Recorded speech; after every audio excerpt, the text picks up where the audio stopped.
It was October 30th, 2018 in Haddonfield. I was walking home late from basketball practice. It was about 30 minutes past my curfew, aka 10 p.m., and I only noticed because my dad called me 15 times at 10 on the dot, and I knew I was screwed. I would have been home earlier, but due to my terrible shooting slump, coach had me running laps like crazy, putting in overtime at the gym.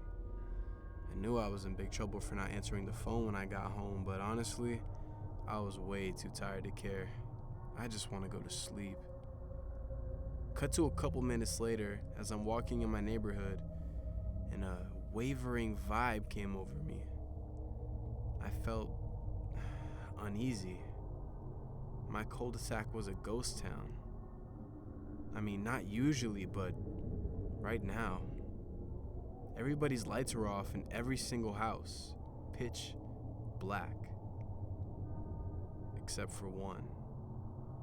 The Smiths, our next door neighbor's house. I looked up at the only light in sight coming from my friend Tana's bedroom, and I saw a figure standing there looking down at me. Pale white face with sunken black eyes and what seemed like coveralls. The look he was giving me was so disturbing, I couldn't even keep eye contact. I just turned forward and walked up to my front door, realizing it must have been Tana's older brother trying to spook the neighborhood kids. And he's doing a real good job, because I could tell he was still glaring even after I walked away. As I approached the door, I immediately noticed something was wrong. It was creaked open. My dad never left the door open. I slid inside, my eyes straining to adapt to the darkness. I reached for the light switch, but it was already flipped on. That's weird. Something must have happened to the breaker, I thought. I'll go check it out in the garage. I put my hands to my sides as I tried feeling out the walls walking through the hallway. Right when I got to the garage door, I slipped and fell on my back. Damn it. That didn't feel so good. Why the hell is the floor wet? The roofer just fixed our leak yesterday. I kept trying to get up, and to no avail, I kept falling. My legs were still weak from practice. Every time I would crash back into the floor, feeling the water splash in my body until I was completely soaked head to toe. Great, I thought to myself. At least I don't have to worry about a shower. As time went on, eventually I got to my feet in front of the garage door. I opened it quickly, and just as I was about to reach for the breaker, I heard a faint voice next to my feet. What the hell? I fumbled around near my shoes and felt a phone. Hey, this is my dad's phone. I put it to my ear. Hello? Hello? Sir? I thought I lost you for a second. The police are already on their way. We notified most of your neighbors and they're on lockdown as well, okay? It's all gonna be okay. It's all gonna be okay. Wait, what? Who is this? I asked the lady on the phone. Oh my god. You're the man's son, aren't you? You need to get out of the house now. Right now. It's not safe. The police are arriving soon, but you need to get out now. I dropped the phone in shock, and before I left, I reached inside the garage and flipped on the switch. Suddenly, the lights all flip on, and I almost threw up. There was no leak. I saw my hands, my legs, everything. Red. Blood flooded the floors of my house. I searched for him. Dad! Dad, where are you? I dismissed the woman's instructions and bolted throughout the whole house looking until I made it back to the front door. And then I turned my head to see what nightmares are made of. Directly to the right of the door was my dad, propped up against the wall. His jaw was missing, and his insides on the floor, still oozing out that crimson fluid. I collapsed and light began to fade as what seemed like 100 squad and SWAT vehicles pull up outside. I woke up the next morning in a hospital bed, groggy and lost. My eyes opened to find 2 officers and a nurse waiting to greet me. The older officer spoke up first. Son, first I want to ask how you're feeling. Confused, I I guess. Where's my dad? I shot back. Well, I didn't want to get straight to that. Unfortunately, your father, along with 13 other people last night, were murdered. My heart sank into the floor. I wished it was just a nightmare. Why couldn't it have just been a nightmare? We're still on the hunt for this sick person right now, but we have very little on a description. Or at least, we have one that just don't make any sense. 4 houses were invaded, but only 2 houses called in reporting suspicious activity. The first call said they heard a blood-curdling scream from the next-door neighbors, who turned out to be the victims. The first victims. When we tried calling them back moments later, nobody would answer the phone. Everyone in that second house had been mutilated. Then there was your father's call. He called and said he saw a man, rather tall, about 6'6", staring at his house from across the street, holding what he described to be a kitchen knife.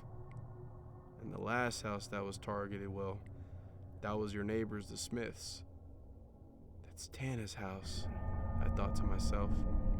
They didn't call at all, and none of them made it out alive. So we only have your dad's detail, and as far as the look of this fella, he said he had a pale white face. I interrupted. Tar, black eyes. The officers and nurse looked shocked. That's right, son. That's right. Are you sure that's what this man looked like? Sometimes people can see things that aren't there in high-stress situations like this. I looked up at the grizzled officer. I'm sure I will never forget that hollow, blank stare.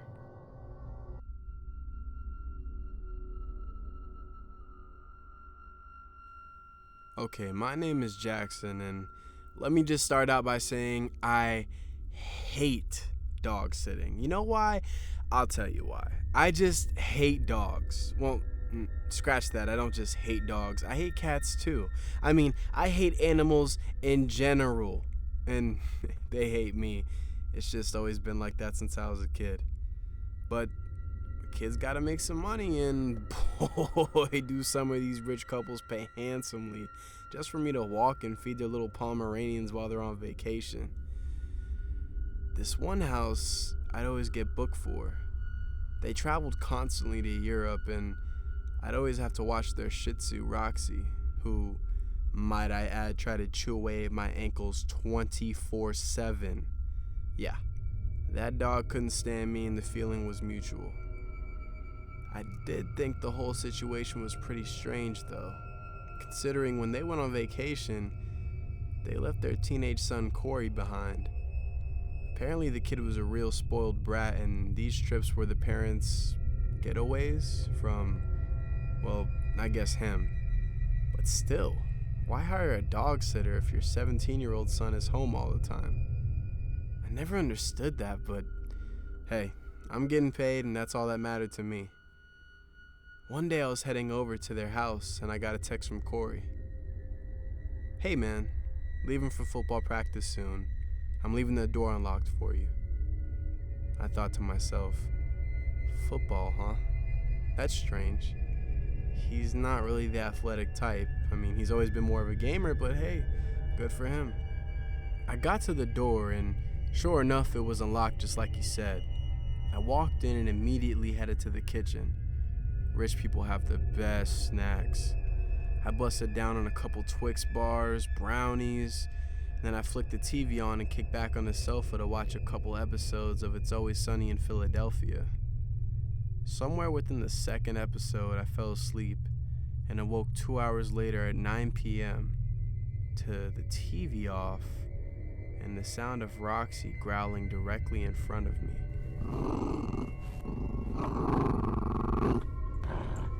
The growl quickly turned into a loud bark.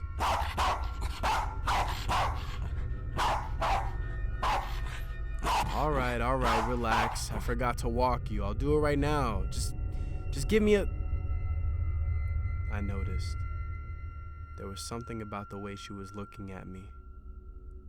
She wasn't looking at me at all.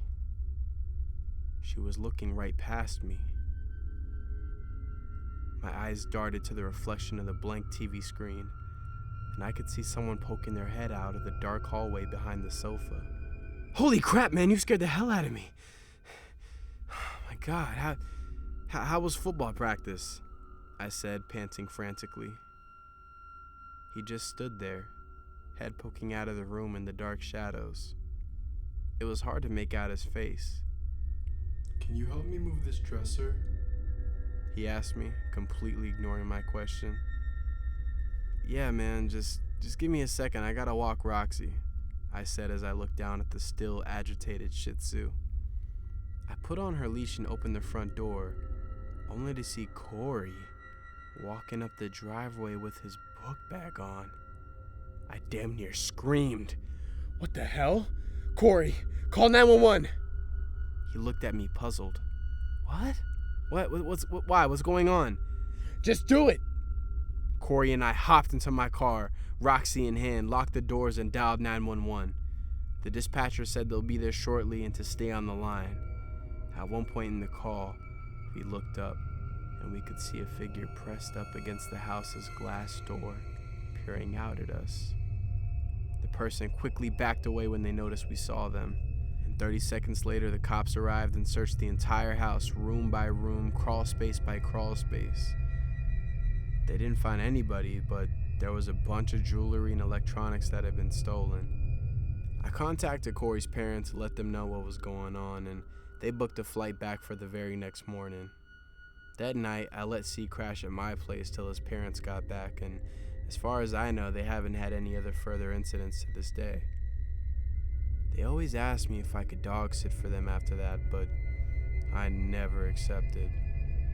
I'm done with that. It still haunts me to this day to think what would have happened if I went in that room. Thank God for Roxy.